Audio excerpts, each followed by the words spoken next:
won't you talk to us? This is Fredine Walker, and she was one of the aides who took care of William Abke. So why is she running from the investigators? Abke's family believes she may be at the heart of this money mystery. William Abke has been confined to a wheelchair since 2005 when a van hit him while he was riding his motorcycle. And that means this 72-year-old doesn't leave his St. Clair Shores home very often. It really is closed in his world.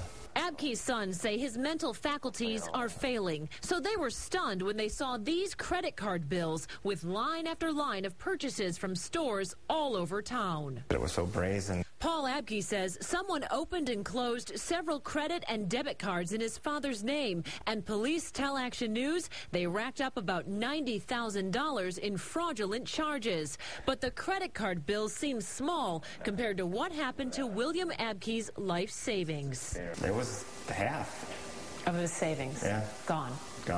St. Clair Shores police detectives tell us they've scoured Abke's bank accounts and discovered at least $360,000 in suspicious cash withdrawals. For the last 6 months of the year, where I think over $100,000 was taken out. In cash? In cash. So where did it go? Police say they're investigating Abke's home health care workers. Paul discovered nearly $1,800 in furniture billed to his father. According to these Gardner White receipts, a love seat, chairs, table, and stools were delivered to this apartment in Chesterfield Township in the name of Kelly Lynn Todd. The 23-year-old was one of 8 aides hired by Southfield-based Acclaimed Home Care to watch over William Abke. I'd like to speak with you about William Abke, Kelly.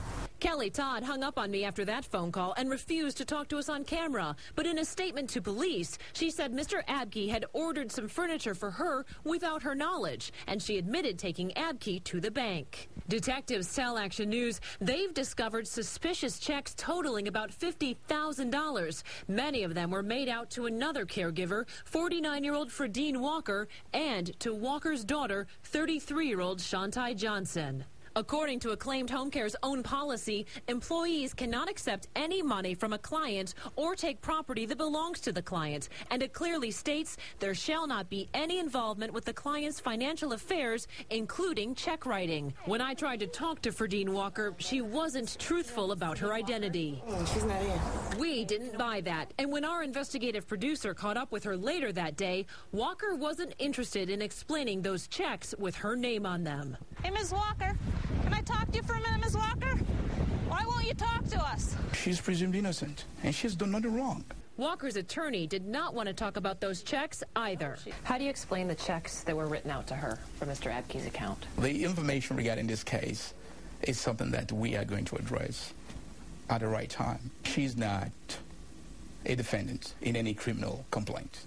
But Walker and Todd are both listed as suspects in this police report, and this won't be Walker's first time dealing with the cops. State records show she was convicted in 1994 of felony assault with a dangerous weapon. Why did you send a convicted felon to care for a disabled man?